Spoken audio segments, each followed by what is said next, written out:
नर्मदे हर, नर्मदे हर, नर्मदे हर.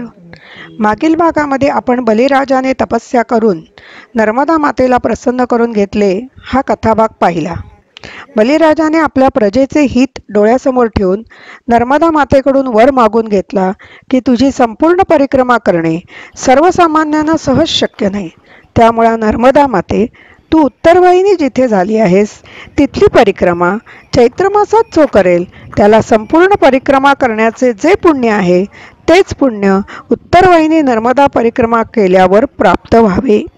संपूर्ण परिक्रमा करताना जे नियमांचे पालन केले जाते सर्वसाधारणपणे उत्तरवाहिनी नर्मदा परिक्रमेतही तशाच प्रकारच्या नियमांचे पालन केले जाते. परिक्रमा सुरू करण्यापूर्वी संकल्प केला जातो. संकल्प केल्यानंतर लगेचच परिक्रमा सुरू करावी लागते. त्या अनुषंगाने एका महात्म्याने स्वतःचे परखड मत व नियमावली सांगितली, ती आपणासमोर प्रतिपादन करीत आहे. तपसी बाबा जो हुए ना, उन्होंने ये परिक्रमा शुरू की, अंदर समाधि है. तो ये जब परिक्रमा शुरू की तब तपसी बाबा स्वयं श्री राम जय राम का धूम करते हुए परिक्रमा करते थे, है ना. और उस समय वो अकेले करते थे जब उन्होंने शुरू की. फिर धीरे धीरे जब लोगों को पता चला तो गांव वाले जुड़े, फिर जिला वाले जुड़े. फिर जैसे पता चलता है कि अभी 4 स्टेट के लोग आते हैं, महाराष्ट्र, गुजरात, राजस्थान, MP. ठीक है, तो ये चारों स्टेट के लोग आते हैं. तो मुख्य जो परिक्रमा शुरू करने वाले हैं वो तपसी बाबा है. भले लोग समाज कोई कहे कि मैंने चालू की, मैंने इसमें, हाँ, उसके पीछे कार्य किए हैं लोगों ने, क्या उसको जागृति के लिए कार्य किए, उसमें ना नहीं. मगर मुख्य जो परिक्रमा शुरू करने वाले हैं वो तपसी बाबा, क्योंकि पहले आदिकाल में मार्कंड ऋषि ने की थी. उसके बाद में कोई परिक्रमा को जानता नहीं था, तो उत्तरवाहिनी भी होती है. तो तपसी बाबा ने यहाँ आके 1934 में नर्मदा अनुक्षेत्र की स्थापना की और उसी समय से ये परिक्रमा 1942 में परिक्रमा शुरू हुई और 34 में आश्रम की स्थापना की. तो उस समय से यहाँ अनुक्षेत्र और ये व्यवस्था चल रही है. तो मुख्य ये है धनेश्वर.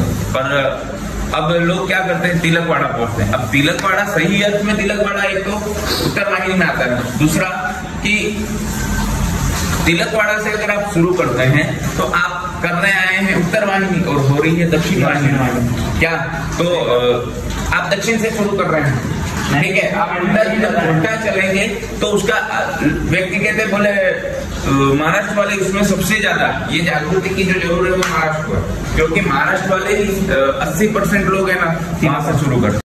तिलकवाड़ा अब तुम करने आए हो उत्तरवाहिनी कर रहे हो दक्षिण वाहिनी. क्या जब उत्तरवाहिनी कर रहे हैं तो उत्तर में ही पहले चलना चाहिए. क्या हम लोग ओमकारेश्वर से बड़ी परिक्रमा शुरू करते हैं, ठीक है. तो उसमें भी अपन यही चलते हैं, उत्तर की ओर चलते हैं, है ना. तो फिर भी है ना ये चीज हम समझ नहीं पा रहे हैं. क्या और कितना समझाएं हम. दूसरी बात, नियम जो बताए गए हैं उसमें पहला नियम है कि परिक्रमा सूर्योदय अथवा 5 बजे के बाद में शुरू करनी चाहिए. अब ये रात को 12 बजे से 2 बजे से 1 बजे से दौड़े जा रहे हैं, क्या अर्थ है. पर जो आधी रात को 12 बजे 1 बजे से चल रहे हैं तो मेरी नजर में इतना आता है कि भाई है ना जो ये कर्म कर रहे हैं वो केवल है ना रोड माप है. क्योंकि सुबह उठ के अपन नहीं चड्डा पहन के जॉगिंग करते हैं, क्या तो सिटियों में देखते हैं. उसी प्रकार ये बस इन्होंने खरेखर नर्मदा पिकनिक स्थल नहीं है या पिकनिक करने का या घूमने की जगह नहीं है. ये केवल तपोभूमि है. और नर्मदा परिक्रमा जो आप करते हैं वो परिक्रमा केवल परिक्रमा नहीं है महाराज. ये परिक्रमा बड़ी परिक्रमा का जितना फल है उतना फल प्राप्त करना चाहते हैं आप, मगर उसके पीछे थोड़ा सा भी तपना नहीं चाहते हैं. क्यों? क्योंकि तपे तो तब तकलीफ हो जाएगी. सही बात है. ऐसी में रहने की आदत है. अरे महाराज जो 3 साल 3 महीने 13 दिन पैदल चल रहा है वो भी तो कष्ट ले रहा है. और वो 3.25 साल की जो परिक्रमा का कष्ट ले रहा है, आपको केवल 5 घंटे की परिक्रमा करनी, वो भी आप हृदय से नहीं कर सकते हैं. कभी तो माँ के शरण में आओ तो हृदय से आओ. जब माँ को समर्पित होते हो ना तब जाके माँ का कुछ प्राप्त होता है. अब हमें समर्पित तो होना ही नहीं बिल्कुल, और हमको चाहिए व्यवस्था सारी. क्या इसलिए सबसे पहला नियम 5 बजे बाद में लेट जल्दी से जल्दी करनी है तो 5 बजे बाद आप कर दो. लेट में 6-7 बजे तक सूर्योदय के आसपास, ठीक है. क्योंकि नियम बताया गया महाराज कि भागवत आप लोगों ने सबने पढ़ी है। भागवत में जब यमुना जी के किनारे परीक्षित राजा पहुंच जाते हैं ना, तो उसको श्राप दिया है।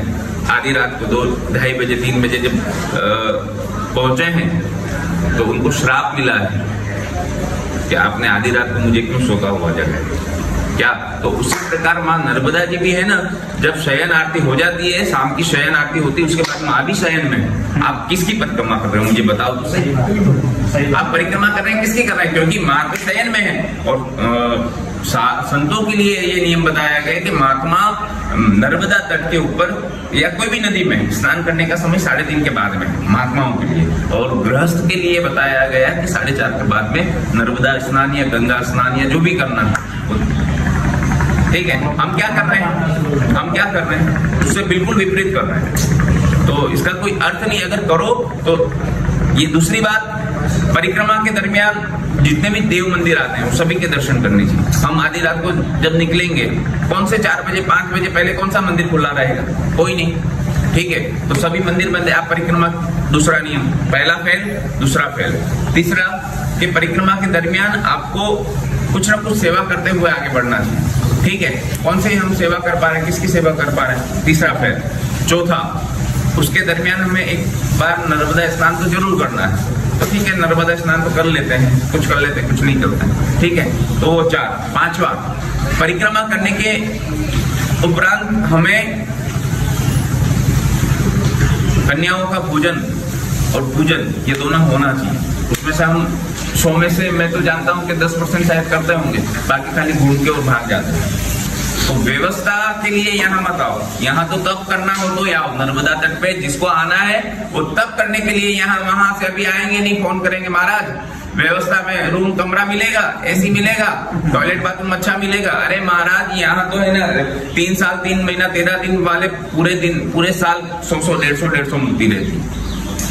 क्या उनको वो जब निकलते हैं माँ के शरण में निकलते हैं, तब वो ये व्यवस्था देख के नहीं निकलते कि हमें ना आगे जाके ये व्यवस्था मिलेगी या ये व्यवस्था मिलेगी। वो तो तब करना हो तो ये है, बाकी पिकनिक स्थल नहीं है।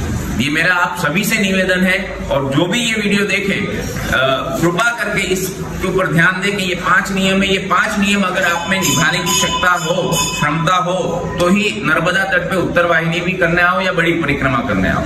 बाकी नर्मदा तट पे जरूर नहीं है फिखाटी खोली मतलब क्लियर फालतू की भीड़ करने की जरूरत नहीं है। भीड़ मत करो। हाँ, क्योंकि गाडरिया प्रवाह भेड़ जिस प्रकार चलती है ना, वो भेड़ की एक भेड़ जिधर जाएगी उधर सारी भेड़ हो जाएगी। तो हम गाडरिया प्रवाह मत बनो। खुद का जो नियम और नहीं पता है तो 10 महात्माओं से किसी से पूछो कि बापू हमको किस प्रकार करनी चाहिए। जो कोई कहे वैसे उस प्रकार से करते जा रहे तो उसका कोई अर्थ नहीं है। करो तो उसका पूर्ण फल प्राप्त हो। मैं इतना बोलने का कारण मुख्य ये है कि ये जो कर रहे हैं उसका पूर्ण फल प्राप्त हो। आप जो भी कर रहा है उसको पूर्ण फल प्राप्त होना चाहिए। अब सभी से मेरा निवेदन है कि आप जब भी परिक्रमा करने के लिए आए तो यहीं से शुरू करें, और ठाकुर जी की कृपा से सारी व्यवस्था यहाँ से हो जाएगी। नर्मदे हर। आपका नाम बोलिए। मान श्री जानकीदास बापू धनेश्वर महादेव, रामपुरा मांगरोड, उत्तर वाहिनी नर्मदा तट, राजकिशोर। नर्मदे हर जीवन भर।